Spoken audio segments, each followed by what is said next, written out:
alima kullu unasim mashrabahum. Ulang. Qad alima kullu unasim mashrabahum. Terus. Washrabu min rizqillahi wa la ta'saw fil ardi mufsidin. Ulang lagi, mulai. Bismillahirrahmanirrahim. Wa istasqa Musa liqaumihi faqul nadrib bi'asakal hajar fanfajarat minhu isnata asyrata 'aina qad 'alima kullu unasim mashrabahum kulu washrabu min rizqillahi wa la ta'saw fil ardi mufsidin. Jadi ya belajar sambil ngatur nafasnya. Nah, dan cara berhentinya ketika di tengah ayat ya. Seperti tadi wala ta'saw. Ulang. Wala ta'saw fil ardi mufsidin. Enggak boleh umumnya nafas enggak kuat. Wala ta'saw fil.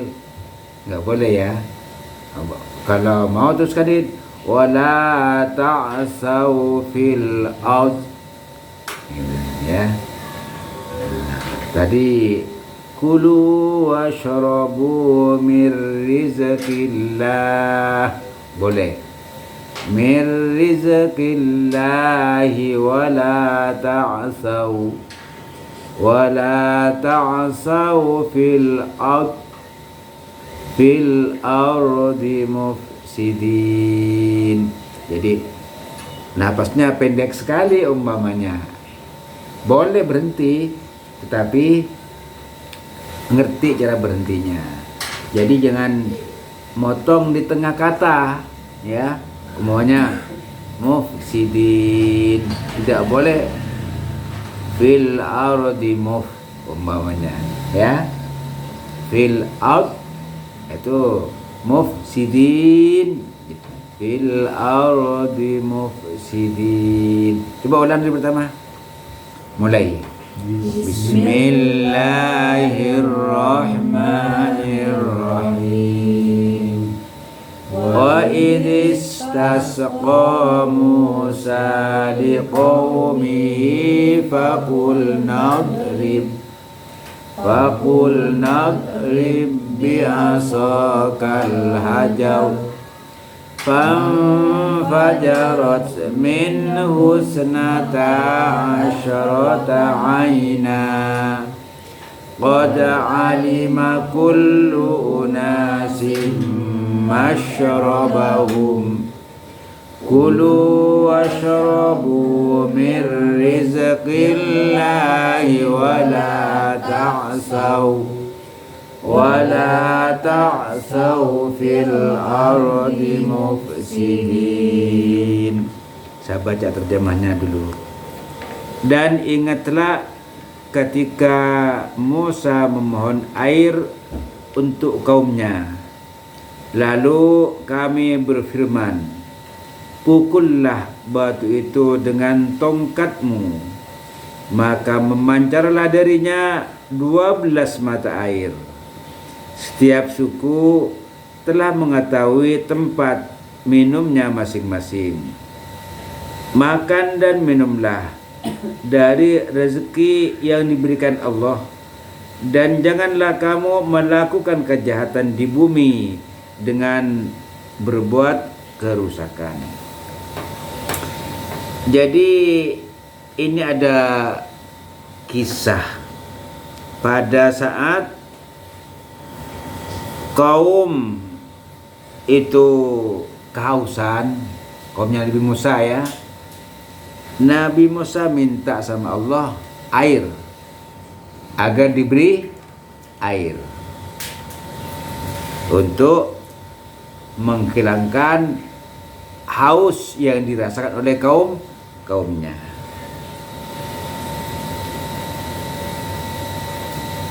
Lalu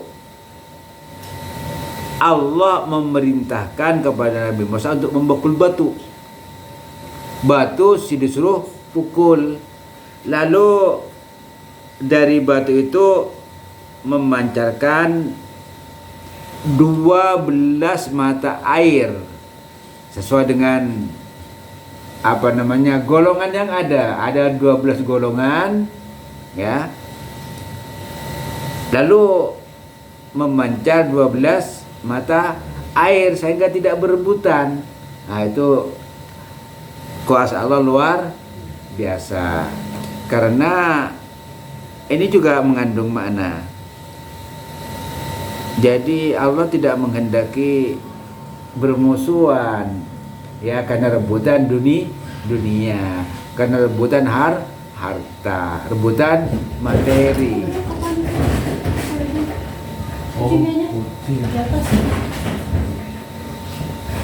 Nah, ini mukjizat bagi Nabi Musa. Tongkat digunakan untuk mukul batu, lalu batunya keluar air. Nah, jadi ini bukan sembarang tongkat. Tongkatnya Nabi Musa dari Allah. Memancarnya air pun kehendak Allah. Mukjizat itu sesuatu yang melemahkan akal pikiran manusia. Ya. Menurut akal akal kita sekarang juga tongkat dipukulkan ke batu langsung memancarkan air kan enggak masuk akal. Akal kita jadi lemah. Jadi ini sebagai bukti kenabian Nabi Musa. Jadi peristiwa khariqul adah yang luar biasa. Jadi mukjizat itu tidak dimiliki oleh manusia biasa ya, hanya oleh para nabi, jadi hamba pilihan Allah. Nah, di sini ada batu itu wa huwallazi farra bisawbihi khafifun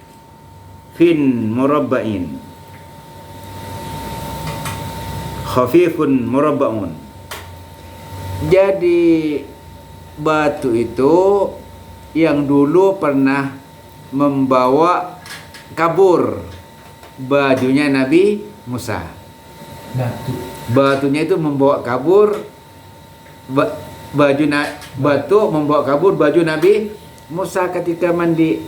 Jadi pada saat itu kebiasaan mandi, katakan di sungai lah kalau kita ya, di tempat terbuka. Biasanya mandi itu telanjang buka aurat. Nabi Musa ini malu ya, karena memang manusia pilihan Allah, nggak mau auratnya itu kelihatan orang, ditutupi. Jadi menyendiri mandinya, nggak kumpul dengan teman-temannya. Lalu ada prasangka dari teman-temannya itu bahwa Musa ini punya cacat fisik. Dia itu cacat fisiknya, makanya dia nggak kumpul dengan kita gitu, menyendiri.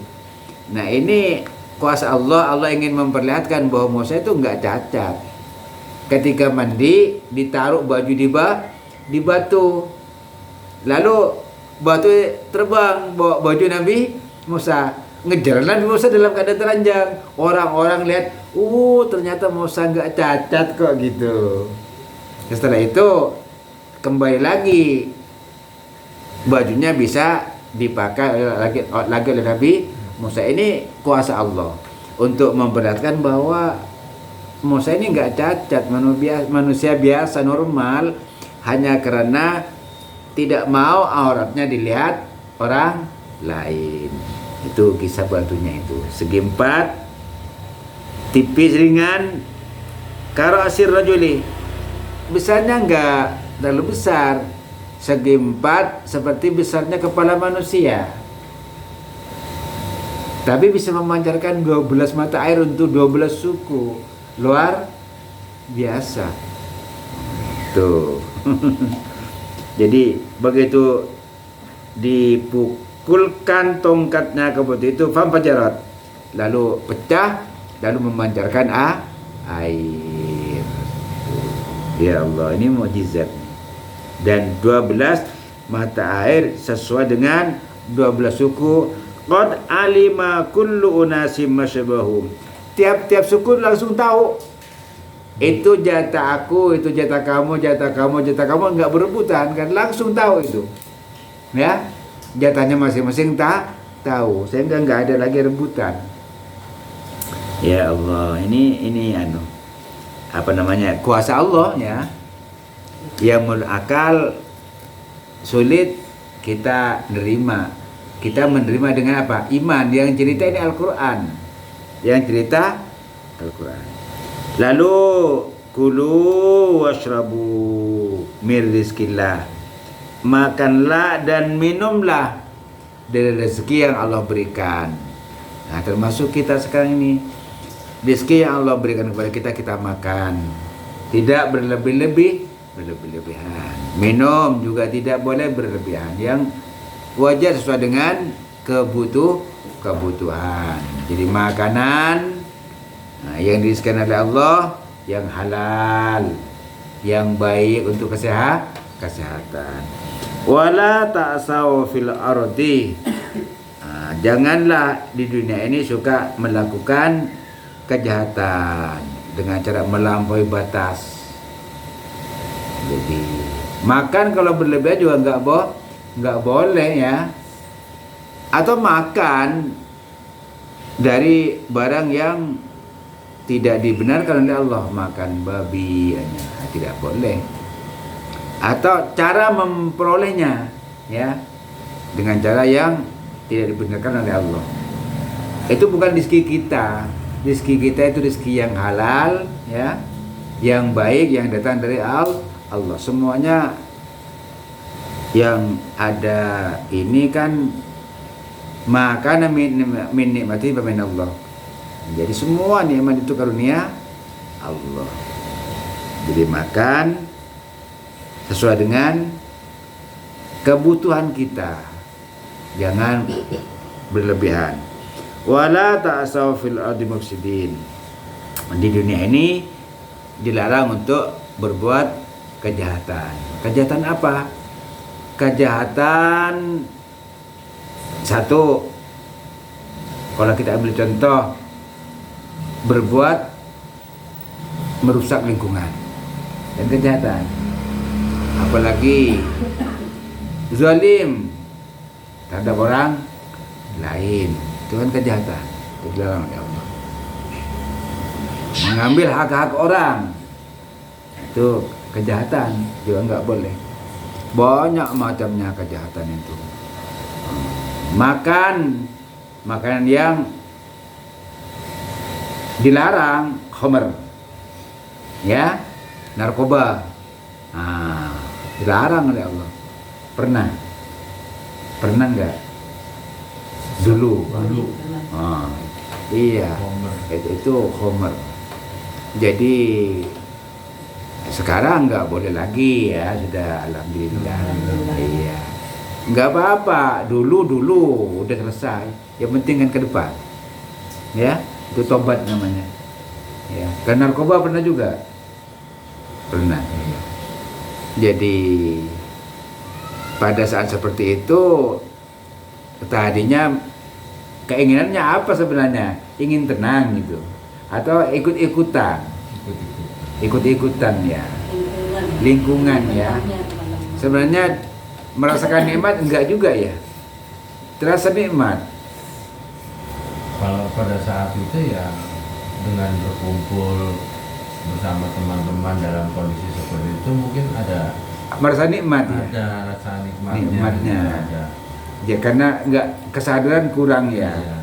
Terus akal pikiran tidak lagi berfungsi dengan baik ya. Iya. Iya, jadi minum-minuman, mabuk-mabukan yang nggak berfungsi dengan baik, sehingga yang sebenarnya tidak ada manfaatnya dirasakan enak, ya dirasakan enak karena kumpul pada saat itu. Begitu selesai beberapa hari berikutnya terasa kadang-kadang nyesel ada, tapi kepengen lagi itu ya. Setannya banyak. Pada saat mengerjakannya pun sebetulnya katanya ya Bang Ustadz ya, katanya dengan pada saat kita mengerjakan ada di sisi yang paling sedikit dalam hati itu sebenarnya ini salah, itu sebetulnya hidayah. Ada ya, iya, ada ya, perasaan salah itu ada. Tapi lingkungan yang kan mengandai seperti itu ya. Makanya di dalam Islam itu disuruh bergaul orang yang saleh. Insya Allah kalau kita bergaul dengan orang saleh akan menjadi orang saleh. Kalau bergaul dengan pemabuk ya bagaimanapun terbawa. Nah, jadi pergaulan ternyata menular ya. Nah, oleh karenanya kita mesti hati-hati. Tidak ada manusia yang suci, tidak ada manusia yang sempurna, tetapi kita berjuang untuk meraih kesucian. Kita ke depan meraih keadaan yang lebih baik. Itu kan perlu perjuangan, nggak jadi begitu saja. Salah satu caranya itulah ngaji begini nih ya. Nah, kumpul dengan orang yang rajin ke masjid, kumpul dengan orang yang senang ngaji, kumpul dengan orang yang senang sedekah, pokoknya dengan orang-orang yang baik, insya Allah kita akan menjadi orang yang baik. Tidak terlepas juga dari ujian. Kadang-kadang ada kita tidak berbuat apa-apa, tidak berkesalahan, bisa saja ada fitnah dan sebagainya. Padahal kita tidak melakukan kejahatan, fitnah. Itu juga salah satu bentuk kejahatan yang tidak boleh, karena fitnah itu bisa menimbulkan korban yang banyak. Kalau direspon dengan sikap tidak baik juga ada fitnah. Kalau kita respon dengan tidak baik juga, itu kan bisa menimbulkan pertumbuhan darah. Makanya dikatakan al fitnatu asyaddu minal qatli. Fitnah itu lebih dahsyat, lebih kejam daripada pembunuhan, karena bisa membunuh macam-macam, membunuh karakter, dan bisa juga mengatakan ada munculnya pertumbuhan darah fitnah itu. Oleh karenanya kita mesti hati-hati dalam pergaulan. Mudah-mudahan, amin ya rabbal alamin. Al-Fatihah. A'udzu billahi minasyaitonir rajim. Bismillahirrahmanirrahim. Alhamdulillahi rabbil alamin. Ar-Rahmanir Rahim. Maliki yaumiddin. Iyyaka na'budu wa iyyaka nasta'in. Ihdinas siratal mustaqim. Siratal ladzina an'amta 'alaihim ghairil maghdubi 'alaihim waladdallin. Amin. Bismillahirrahmanirrahim. Alhamdulillahirabbil alamin. Allahumma shalli ala Muhammad wa ala ali Muhammad. Ya Allah ya Rabbana, kami hamba-Mu yang pendosa ya Rabb, ampuni dosa kami, ampuni dosa kedua orang tua kami, ampuni dosa seluruh keluarga kami, ampuni dosa sahabat dan kerabat kami, ampuni dosa guru-guru kami. Rabbana atina fid dunya hasanah wa fil akhirati hasanah wa qina adzabannar. Wa sallallahu ala khairal khalqi Muhammadin sallallahu alaihi wasallam. Subhana rabbika rabbil izzati amma yasifun. Wassalamun alal mursalin walhamdulillahi rabbil alamin. Amin.